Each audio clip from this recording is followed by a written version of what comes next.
محترم ناظرین، آپ کی خدمت میں ایک مرتبہ پھر سلام عرض کرتے ہیں۔ آج کا پروگرام جو ہے جناب ڈاکٹر سید محمد علی نقوی شہید کی یاد میں منعقد کیا جا رہا ہے۔ تو بریک پر جانے سے پہلے جناب علامہ سید نجم الحسن نقوی صاحب ان کی زندگی پر روشنی ڈال رہے تھے۔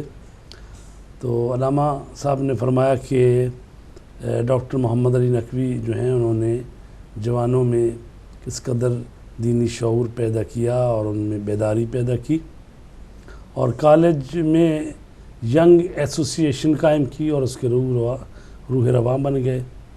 ISO کا پہلا اجلاس جو جناب ماجد نوروزی آبدی کی رہائش گاہ پر ہوا، اور پھر تنظیم کا نام جو ہے وہ آغا سید علی موسوی اعلی اللہ مقامہ کی نے تجویز کیا، اور پہلے جو آفس سیکرٹری بنے ISO کے وہ جناب ڈاکٹر محمد علی نقوی شہید تھے۔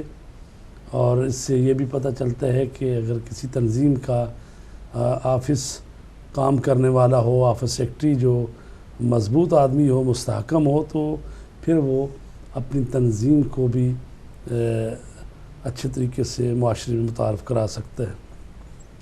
اور ڈاکٹر صاحب جو ہیں اپنی پڑھائی میں بھی اعلیٰ نمبروں میں پاس کرتے رہے ہیں، اور جب انہوں نے اپنے جو پڑھائی ہے اس میں اچھے نمبر لیے، اور ان کے والد گرامی نے پھر ان کو عمرے کا ٹکٹ دیا اور چہاردہ معصومین کی زیارت کے لیے ان کے لیے ٹکٹ کا بندوبست کیا۔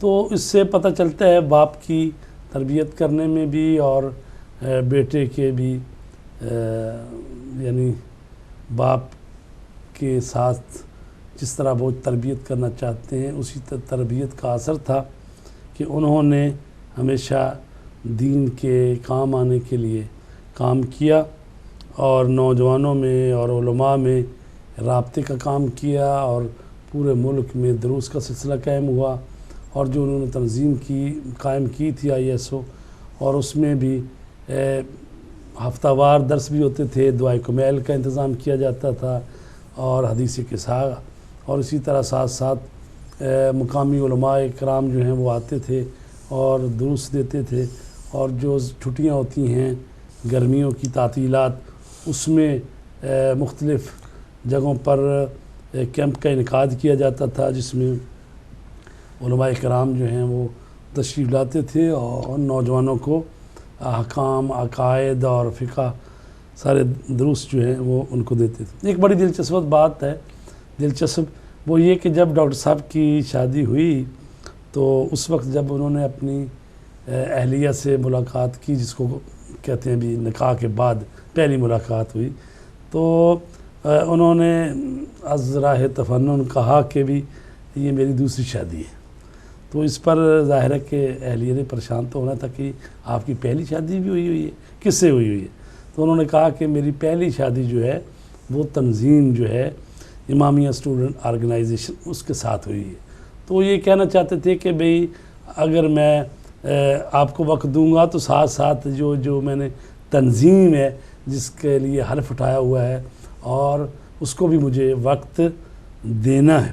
اور آپ فرماتے تھے کہ یہ جو حلف اٹھانا ہے کسی تنظیم کا، اور خصوصاً یہ امامیہ اسٹوڈنٹ آرگنائزیشن کا، تو وہ کہتے تھے کہ یہ میرا حلف جو ہے یہ پوری زندگی کے لیے یہ حلف ہے، اور انہوں نے یہ کر دکھایا، اور آخری وقت تک وہ نوجوانوں کی تربیت میں مشغول رہے، اور خداوند عالم ان پر ہزاروں اپنی رحمتیں اور برکتیں نازل فرمائے۔ پاکستان میں واقعاً ان کی جانے کے بعد ایک خلا پیدا ہوا جو کہ ابھی تک پر نہیں ہو سکا۔ تو قبلہ میں آپ کی خدمت میں عرض کروں کہ ان کی جو اجتماعی زندگی ہے شہید کی، اس پر روشنی ڈالیں کہ انہوں نے کس طرح سے مفتی جعفر حسین قبلہ قائد ملت ان کا ساتھ دیا، پھر کس طرح انہوں نے شہید علامہ سید عارف حسین الحسینی کا ساتھ دیا، یعنی اجتماعی جو معاشرے میں تبدیلی پیدا کرنے کے لیے اور شیعہ حقوق کی بازیابی کے لیے۔ بڑا اچھا نقطہ آپ نے توجہ دلایا ہے کہ میں اگر اس کو یوں عرض کروں آپ کی خدمت میں کہ قوم کی تعمیر اور ترقی کا کوئی ایسا قومی پروجیکٹ نہیں ہے جس میں ڈاکٹر صاحب کا کوئی رول نہ ہو. جی بڑا بنیادی رول ہے، اور اس حوالے سے میں سمجھتا ہوں کہ قیادت کے ساتھ اور کیا کہتے ہیں قومی پروگراموں کے حوالے سے علماء کے ساتھ جو انہوں نے اپنی زندگی میں وقت دیا ہے بڑا ہی بنیادی ہے. اسی طرح بھکر میں جو کنونشن ہوا جس میں مفتی صاحب قبلہ مرحوم کو قائد بنایا گیا، اس میں بھی ڈاکٹر صاحب اور میں سمجھتا ہوں ISO بالعموم جو ہے وہ اس کا بڑا بنیادی رول ہے. اگر اس دن جیسا کہ واقعات موجود ہیں، اگر یہ نوجوان نہ ہوتے تو شاید نقشہ کچھ اور ہوتا. ظاہر ہے کہ دشمن تو کبھی بھی نہیں چاہتے تھے، ابھی بھی نہیں چاہتے کہ شیعہ سکون کی زندگی گزاریں، سکون کا سانس لیں، یا کسی مضبوط تنظیمی سٹرکچر میں موجود ہوں. لہذا دشمنوں کی اس کوشش کو جو ہے وہ ناکام اور نقش بر آب کیا ڈاکٹر صاحب نے، اور اس زمانے میں نوجوانوں کی مطلب ہے اس تنظیم میں. اسی طرح پھر اس کے بعد ہم چلتے ہیں علامہ سے شہید عارف حسین الحسینی، جو کہ بہرحال اپنی ذات میں ایک بہت ہی جامع شخصیت تھے، بلکہ یوں کہیں کہ پاکستان میں امام خمینی کا پرتو تھے علامہ شہید عارف حسین الحسینی.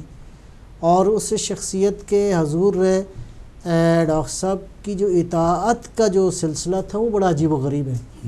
یعنی قیادتیں اور خصوصاً الہی قیادتیں کامیاب ہوتی ہیں، اور اس کے لیے ایک شرط یہ ہے کہ ان کو ایسے مخلصین اللہ الدین جو ہے وہ مل جائیں جو قیادت کے اہداف کو لے کے آگے بڑھیں.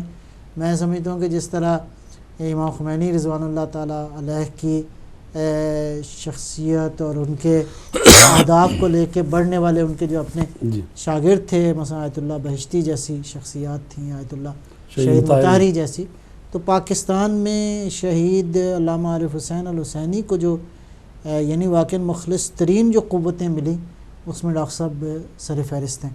تو یعنی قیادت کو متعارف کروانے میں، قیادت کے اہداف کو گلی گلی کوچے کوچے قریے قریے تک پہنچانے میں ڈاکٹر صاحب کا اور اس زمانے میں ISO کا بڑا ہی.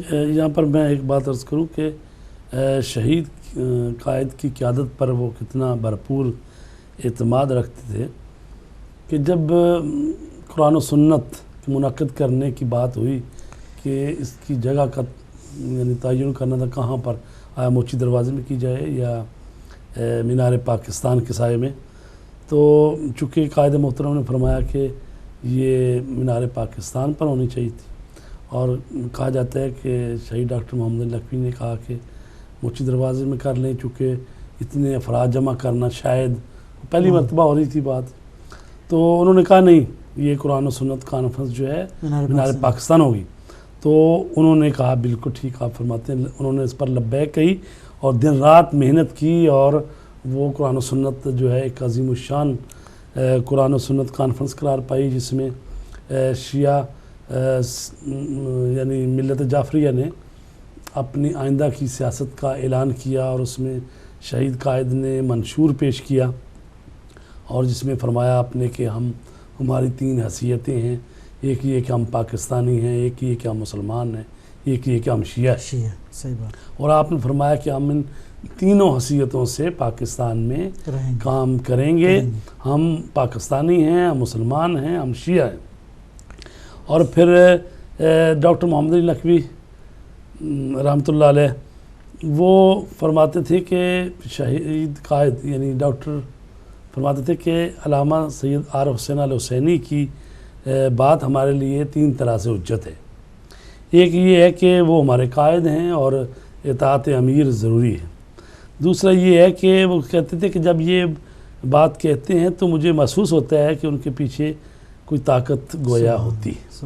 اور تیسری بات وہ کہتے تھے کہ چونکہ یہ امام خمینی کے نمائندے ہیں اور وہ ڈاکٹر محمد علی نقوی ولایت فقیہ پر ایمان رکھنے والی شخصیت تھی، تو وہ کہتے ہیں لہٰذا جب یہ نمائندہ فقیہ ہیں تو پھر ان کے بات کے سامنے چوں چرا کرنا نہیں چاہیے.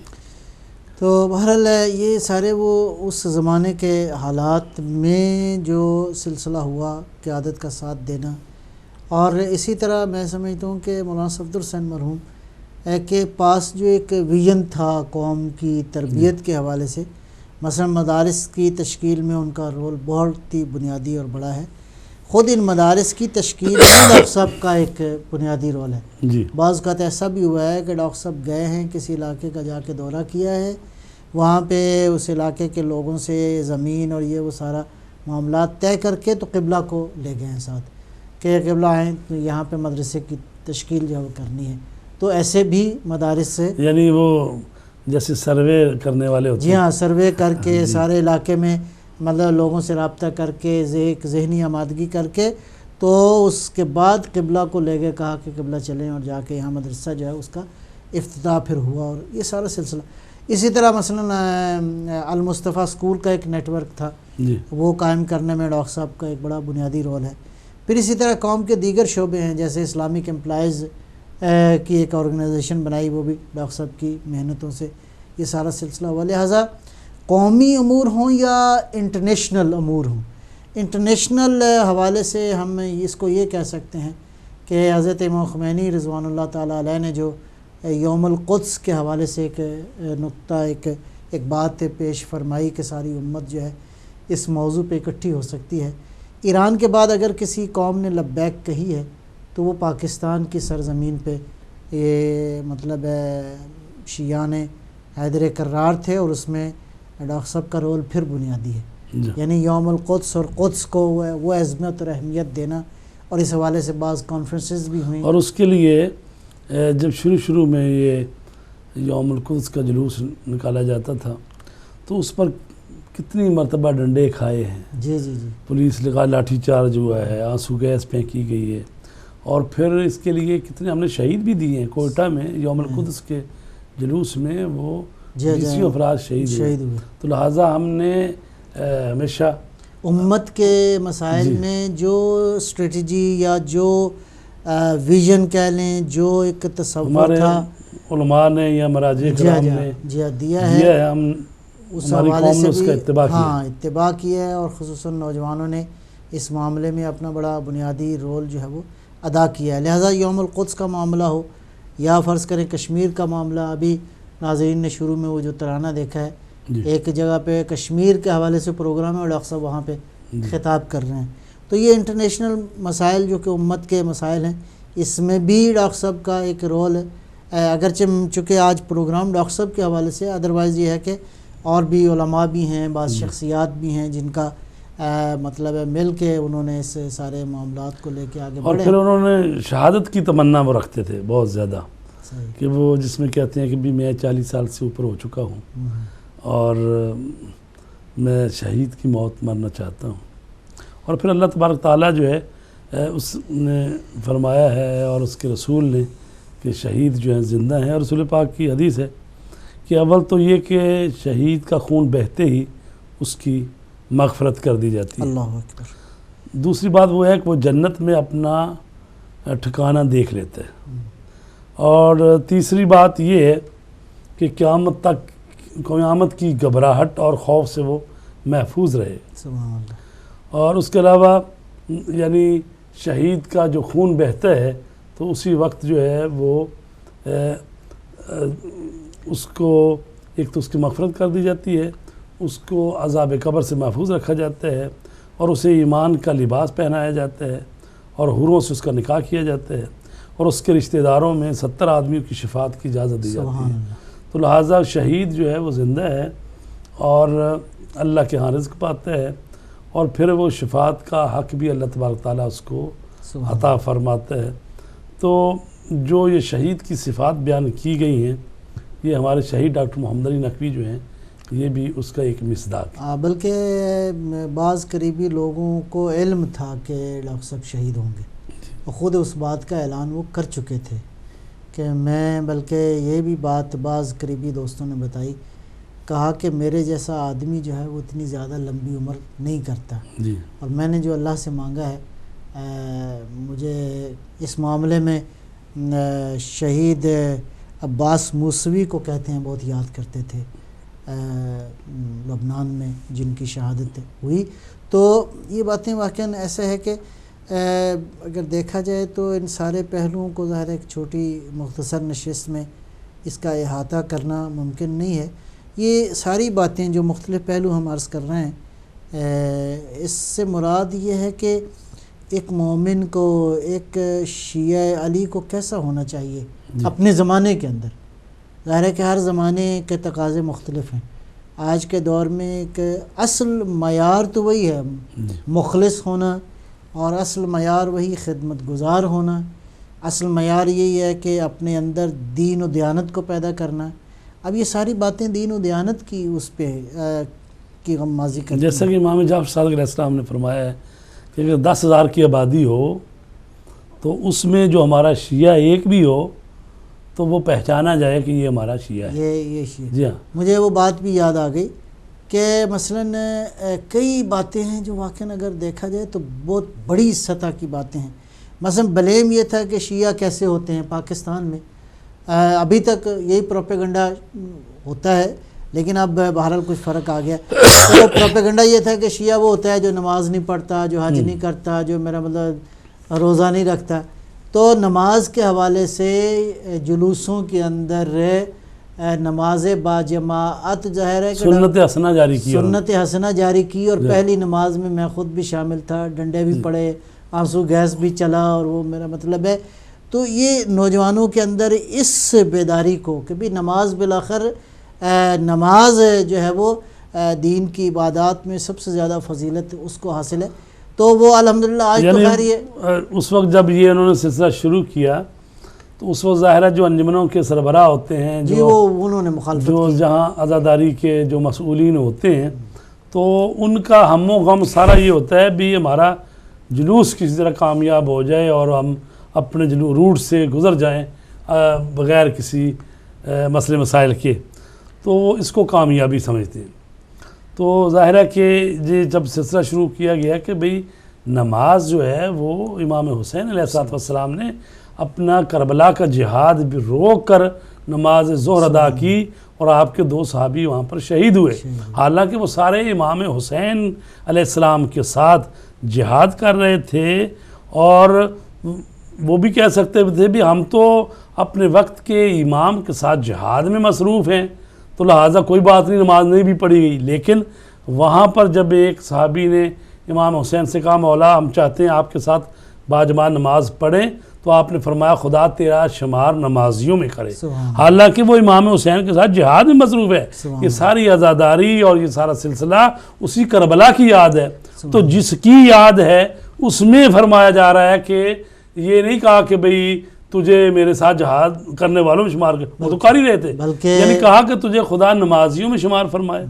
اور اسی یاد کو زندہ رکھنے کے لیے یہ ڈاکٹر محمد علی نقوی اور ان جیسی دوسری شخصیات نے یہ کہا کہ ہم جب جا رہے ہوتے ہیں جلوس کی شکل میں، تو جب اگر راستے میں نماز کا وقت ہو جاتا ہے ظہر کی نماز کا، تو کیوں نہ ظہر کی نماز جو ہے وہاں پر ادا کی جائے، تاکہ عزاداری کے ساتھ ساتھ یہ پیغام بھی پہنچے کہ ہم جس طرح عزاداری کی حفاظت کرتے ہیں اسی طرح نماز کو قائم رکھنا چاہتے ہیں.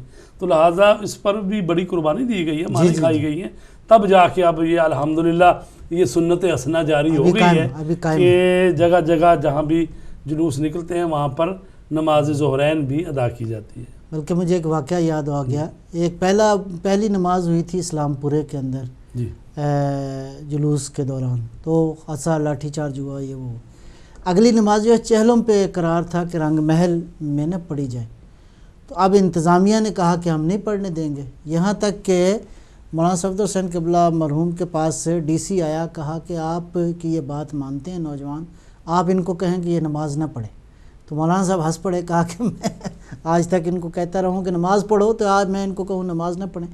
اور وہ نماز یقین کریں میں تھا اس پروگرام میں، وہ نماز بالکل ایسے حالات تھے کہ ساری رات ٹینشن تھی، اور اگلے دن دوپہر کو نماز پڑھنی تھی. بالکل ایسے محسوس ہو رہا تھا جیسے تلواروں کے سائے میں وہ نماز ہوئی الحمدللہ. بہرحال کوئی اس میں وہ پھر کیا کہتے ہیں الحمدللہ اس میں کوئی کیجولیٹی کوئی نقصان نہیں ہوا. لیکن بالآخر یہ میسج گیا کہ ہم خالی ہمارا معاملہ یہ نہیں ہے کہ ہم کو مطلب ہے کوئی فساد کرنا چاہتے ہیں، ہم کو اس نماز کے ذریعے آپ کو کوئی منفی میسیج دینا چاہتے ہیں۔ در حقیقت یہ نماز جو ہے میسج یہ تھا کہ سید الشہداء علیہ الصلوۃ والسلام کے عزاداری کا جو ایک بڑا بنیادی مقصد ہے وہ اسی نماز کا قیام ہے، جیسا کہ امام نے فرمایا کہ پروردگار تو جانتا ہے کہ مجھے نماز سے کتنی محبت ہے۔ جی، یعنی خود امام حسین علیہ الصلوۃ والسلام کا یہ جملہ میدان کربلا میں موجود ہے کہ پروردگار تو جانتا ہے کہ مجھے نماز سے کتنی محبت ہے۔ اور جب آپ نے مہلت بھی لی ہے، حضرت عباس علمدار علیہ السلام کو بھیجا کہ جاؤ ان سے کہیں کہ ایک رات کی مہلت دے دیں، اور آج ہم اپنے رب سے راز و نیاز کرنا چاہتے ہیں، اور اسی وقت کہا ہے کہ نماز اور تلاوت قرآن سے حسین یعنی عشق کی حد تک یعنی عشق کرتے ہیں۔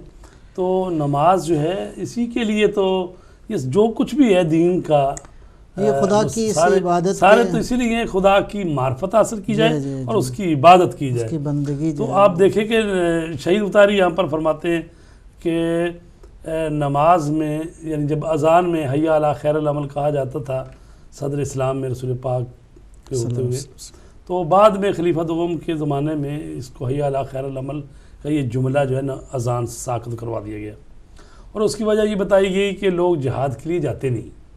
تو وہ کہتے ہیں جب نماز جو ہے حی علی خیر العمل ہے، بہترین عمل نماز ہے، تو ہم جہاد کی طرف کیوں جائیں؟ بہترین عمل کو چھوڑ کے بہتر ہے کہ زیادہ سے زیادہ نمازیں پڑھیں، لمبی نمازیں پڑھیں، تو سفر میں ہوتے نمازیں بھی یاد ہی رہ جاتی ہیں، اور نماز شب بھی بعض دفعہ نہیں پڑھی جاتی، تو وہ انہوں نے یہ حی علی خیر العمل کا جملہ نکلوا دیا۔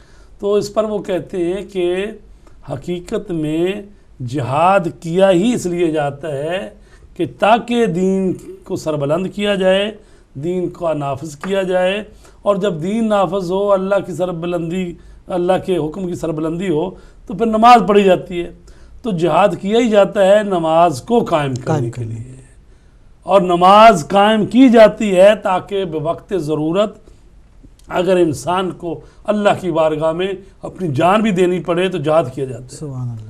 تو اس لیے حی علی خیر العمل جو ہے نکالنا ان کا ٹھیک نہیں۔ اچھا، اس میں لیلۃ المبیت کی جو نماز ہے امام امیر المومنین علیہ الصلوۃ والسلام کی، جس میں کتنے ہزار اس رات، تو قبلہ یہ بات آپ کی سنتے ہیں بریک کے بعد، جی ہم ایک چھوٹی سی بریک پر جا رہے ہیں، حاضر ہوتے ہیں۔